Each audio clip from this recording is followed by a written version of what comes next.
যশোর শহরে নির্মাণাধীন বহুতল ভবনের ৫ তলার ঝুল বারান্দার দেয়াল ধসে ২ প্রকৌশলী সহ ৩ জন নিহত হয়েছেন।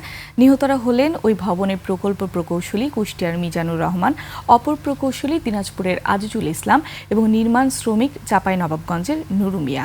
প্রতিবেশীরা জানায় বিকট শব্দ পেয়ে নির্মাণাধীন ৭ তলা ভবনের সামনে এসে দেখা যায় ৩ জন ইটের ওপর রক্তাক্ত অবস্থায় পড়ে আছে।